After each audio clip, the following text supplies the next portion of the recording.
Hi friends, welcome back to our channel Beginner Aari Work. இன்னைக்கு தான் நீங்கள் நம்ம சேனல் ஃபஸ்ட் டைம் பார்க்குறீங்கன்னா ப்ளீஸ் சப்ஸ்கிரைப் பண்ணிக்கோங்க.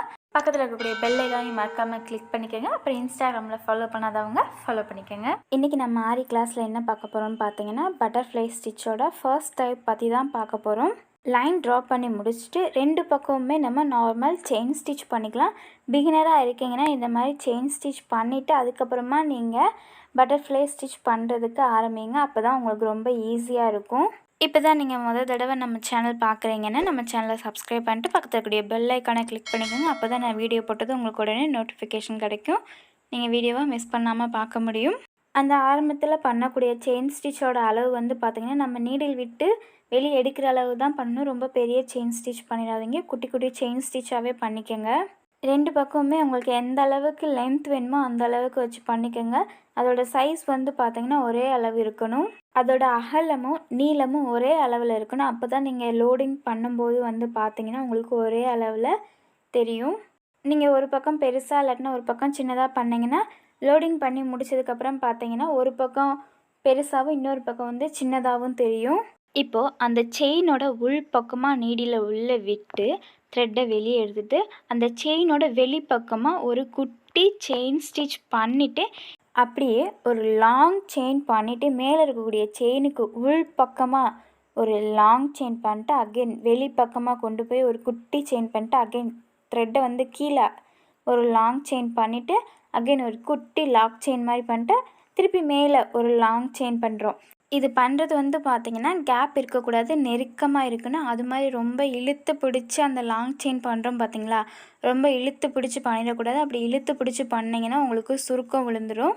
சுருக்கம் விழுந்துச்சுன்னா ஸ்டிச் வந்து பார்க்குறதுக்கு நீட்டாக இருக்காது. அதனால நீங்கள் என்ன பண்ணுறீங்கன்னா த்ரெட்டை வந்து கொஞ்சம் லூஸாகவே விட்டு ஹேண்டில் பண்ணுங்கள். நம்ம ரெண்டு பக்கம் நார்மல் செயின் ஸ்டிச் பண்ணியிருக்கோம் பார்த்திங்களா, பார்டர் மாதிரி. அது வந்து நம்ம இந்த மாதிரி செயின் ஸ்டிச் பண்ணாமல் கூட இந்த லோடிங் வந்து நம்மளால் பண்ண முடியும். நீங்கள் பிகினராக இருக்கிறீங்கன்னா இந்த மாதிரி நார்மல் செயின் ஸ்டிச் வச்சு ரெண்டு பார்டர் பண்ணிவிட்டு அதுக்கப்புறமா நீங்கள் பண்ணிங்கன்னா உங்களுக்கு ப்ராக்டிஸ் பண்ணுறதுக்கு இன்னும் ரொம்ப ஈஸியாக இருக்கும். இந்த ஸ்டிச் நம்ம பண்ணும்போது பார்த்திங்கன்னா நமக்கு ஹோல் தெரியும். ஏன்னா நம்ம த்ரெட்டை பிடிச்சி இழுக்கிறதுனால நமக்கு கிளாத்தில் வந்து பார்த்திங்கன்னா ஹோல் தெரியும். ஃப்ரேம்லேருந்து நம்ம கிளாத்தை ரிமூவ் பண்ணிட்டோம்னா நமக்கு அந்த ஹோல் வந்து தெரியாது. நம்ம சேனலில் பார்த்தீங்கன்னா யூடியூப் பார்த்து ஆரி கற்றுக்கிறவங்களுக்காக ஆரி ஒர்க்கில் யூஸ் பண்ணக்கூடிய ஒவ்வொரு ஸ்டிச்சஸ் பற்றின ஃபுல் டுட்டோரியல் வீடியோ அப்லோட் பண்ணிவிட்டு வந்துட்டுருக்கோம். போய் ப்ளேலிஸ்ட்டில் செக் பண்ணி பாருங்கள், ஆரி கிளாஸ்ன்னு இருக்கும். உங்கள் ஃப்ரெண்ட்ஸ் யாருக்காவது யூஸ்ஃபுல்லாக இருக்கும்னா இந்த வீடியோவை அவங்களுக்கு ஷேர் பண்ணுங்கள். எந்த அளவுக்கு நீங்கள் ஒரு ஸ்டிச் ப்ராக்டிஸ் பண்ணுறீங்களோ அந்த அளவுக்கு அந்த ஸ்டிச்சை உங்களால் யூஸ் பண்ண முடியும். இப்போது ஒரு ப்ளவுஸில் ஒரு டிசைன் பார்க்குறீங்கன்னா அந்த ப்ளவுஸில் இருக்கக்கூடிய டிசைனுக்கு ஏற்ற மாதிரி இந்த ஸ்டிச் நம்ம எப்படி யூஸ் பண்ணணும்னு சொல்லிட்டு நீங்கள் ப்ராக்டிஸ் பண்ணி பாருங்கள். ஆரி ஒர்க்கில் உங்களுக்கு ஏதாவது டவுட் இருந்துச்சுன்னா நீங்கள் கீழே கமெண்ட் பாக்ஸில் கேளுங்க. அப்படி இல்லாட்டினா இன்ஸ்டாகிராம் பேஜில் நீங்கள் எனக்கு மெசேஜ் பண்ணலாம்.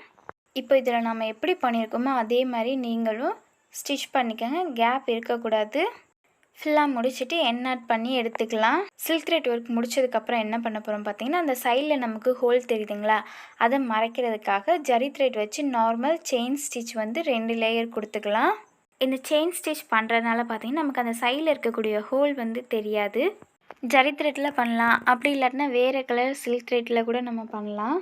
உங்களுக்கு எத்தனை லைன் தேவைப்படுமோ அத்தனை லைன் கொடுத்துக்கோங்க. உங்களுக்கு ஒரு லைன் போதும்னா ஒரு லைனோட எண்ணாட் பண்ணிக்கோங்க. அப்படி இல்லாட்டினா ஒரு 2 லைன் பண்ணிக்கோங்க. 2 லைன் பண்ணும்போது வந்து பார்த்திங்கன்னா நல்லா திக்காக தெரியும். அந்த த்ரெட் இருக்கிறத தனியாக எடுத்து காமிக்கும். ரெண்டு பக்கமுமே இதே மாதிரி அவுட்லைன் கொடுத்துக்கோங்க. அவுட்லைன் கொடுத்து முடிச்சுட்டு லாஸ்ட்டில் எண்ணாட் பண்ணிக்கோங்க. ஜரி த்ரெட் முடிச்சதுக்கப்புறமா வந்து பார்த்திங்கன்னா சுகர் பீட் வச்சு ஒரு லைன் பண்ணிக்கலாம்.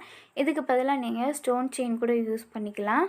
ஆன்டிக் பீட் யூஸ் பண்ணலாம், கலர் சுகர் பீட் யூஸ் பண்ணலாம், சீக்வென்ஸ் யூஸ் பண்ணலாம், சக்கரி யூஸ் பண்ணலாம். உங்ககிட்ட எது இருக்குதோ அதை வச்சு பார்டரை நல்லா ஹைலைட் பண்ணி காமிங்க. அப்போ தான் ஒர்க் முடித்ததுக்கப்புறம் பார்க்குறதுக்கு நல்லா நீட்டாக லுக்காக தெரியும். அந்த ஒர்க்கை நீங்கள் முடித்ததுக்கப்புறம் பார்க்கும்போது இந்த டிசைன் நல்லா வந்திருக்கு, அப்போ இந்த டிசைனை வந்து நம்ம இந்த ப்ளவுஸில் இந்த இடத்துல யூஸ் பண்ணுவோம், பார்க்குறதுக்கு நல்லா இருக்குன்னு சொல்லிட்டு தோணணும். ப்ராக்டிஸ் தானே பண்ணுறோன்னு சொல்லிட்டு ஏனோ தானோன்னு பண்ணாதீங்க. இதுக்கப்புறமா தான் இதில் நாம் ஒர்க்கே பண்ண போகிறோம். இப்போது நம்ம நார்மல் த்ரெட் ஒர்க் பண்ணுவோம் பார்த்திங்களா, அந்த நீடில் எடுத்துக்கோங்க. எடுத்துகிட்டு அந்த ஹூக் பார்ட் இருக்கும் பார்த்திங்களா, அது வந்து த்ரெட் பக்கம் இருக்காமல் த்ரெட்டோட ஆப்போசிட் சைடில் இருக்க மாதிரி பார்த்துக்கோங்க. நமக்கு நடுவில் எவ்வளோ அந்த அடர்த்தி வேணுமோ அந்த அளவுக்கு ஒரு நார்மல் செயின் ஸ்டிச் பண்ணிக்கோங்க. இழுத்து பிடிச்சி போடும்போது அதுக்குன்னு ரொம்ப டைட்டாக பிடிச்சி இழுத்துறாதீங்க. ரொம்ப டைட்டாக பிடிச்சிங்கன்னா ஜரி த்ரெட் வந்து அறுந்துடும். அதனால் எந்த அளவுக்கு தேவையோ அந்த அளவுக்கு நீங்கள் இழுத்து பிடிச்சிட்டு ஒரு நார்மல் செயின் ஸ்டிச் பண்ணிக்கோங்க. இப்போ நடுவில் நமக்கு இது மாதிரி பண்ணும்போது அந்த கீழே இருக்கக்கூடிய கிளாத்தோட கலர் வந்து நமக்கு வெளியில் தெரியும். இதே மாதிரி தான் நம்ம ஃபுல்லாக ஒர்க் பண்ண போகிறோம். இந்த நடுவில் நம்ம யூஸ் பண்ணக்கூடிய த்ரெட்டு வந்து பார்த்திங்கன்னா ஜரி த்ரெட் எடுத்துக்கோங்க. அப்படி இல்லாட்டினா நார்மல் மெஷின் த்ரெட் இருக்கும் பார்த்திங்களா, அதை எடுத்துக்கலாம். நீங்கள் வந்து சில்க் த்ரெட் எடுத்து நீங்கள் ஒர்க் பண்ணுறீங்கன்னா சில்க் த்ரெட்டை வந்து கொஞ்சம் லேயர் அதிகமாக எடுத்துக்கோங்க. 4 லேயர் அப்படி இல்லாட்டினா 3 லேயர் எடுத்துக்கோங்க. எதனால் சில்க் த்ரெட் வந்து கொஞ்சம் அதிகமாக எடுத்துக்கோங்கன்னு சொல்கிறேன்னு பார்த்தீங்கன்னா, சில்க் த்ரெட் வந்து ரொம்ப லேஸாக இருக்கிறதுனால நம்ம இறுக்கமாக பிடிச்சி இழுத்து செயின் ஸ்டிச் பண்ணும்போது அறுந்து போயிடும். அதனால நீங்கள் சில்க் த்ரெட் யூஸ் பண்ணுறீங்கன்னா லேயர் வந்து அதிகமாக இருக்கிற மாதிரி எடுத்து நீங்கள் யூஸ் பண்ணுங்கள். அப்போ தான் சில்க் த்ரெட் வந்து அறுந்து போகாது. இந்த மேலே யூஸ் பண்ணக்கூடிய சில்க் த்ரெட் வந்து பார்த்திங்கன்னா வேறு கலரில் நல்ல டார்க்கான கலராக எடுத்து நீங்கள் யூஸ் பண்ணுங்கள். அப்போ தான் அந்த த்ரெட்டு வந்து இந்த டிசைனுக்கு நல்லா எடுத்து காமிக்கும். அதே மாதிரி நம்ம நடுவில் அந்த சில்க் த்ரெட்டை வந்து பிரித்து செயின் ஸ்டிச் பண்ணுறோம் பார்த்திங்களா, அதோட அளவு வந்து பார்த்திங்கன்னா ஒரே மாதிரி இருக்க மாதிரி பார்த்துக்கோங்க. ஒன்று பெருசாகவும் ஒன்று சின்னதாகவும் வச்சு பண்ணாதீங்க. ஏன்னா நீங்கள் முடித்ததுக்கப்புறம் பார்க்குறதுக்கு நல்லா இருக்காது. இப்போ இதில் வந்து பார்த்திங்கன்னா நம்ம பீட் வந்து கொடுத்துக்கலாம். இதில் வந்து நம்ம 2 மெத்தட்லையுமே பீட் வந்து கொடுக்கலாம். அந்த சில்க் த்ரெட் மேலே இருக்குது பார்த்திங்களா, அது ஃபுல்லாகவுமே சுகர் பீட் கூட கொடுக்கலாம். அப்படி இல்லைன்னா கீழே அந்த ஒயிட் கலரில் இருக்கிறதுல மட்டும் கூட நீங்கள் பீட் வச்சு ஒர்க் பண்ணலாம். இந்த கீழே இருக்கக்கூடிய அந்த ஒயிட் கலரில் மட்டும்தான் நான் பீட் வச்சு ஒர்க் பண்ண போகிறேன். சிங்கிள் பீட் ஸ்டிச் பண்ணுவோம் பார்த்தீங்களா, அந்த மெத்தட் யூஸ் பண்ணி தான் ஸ்டிச் பண்ண போகிறேன். சிங்கிள் பீட் எப்படி ஸ்டிச் பண்ணுறேன்னு தெரியலன்னா கீழே டிஸ்கிரிப்ஷனில் லிங்க் கொடுக்குறேன், போய் செக் பண்ணி பாருங்கள்.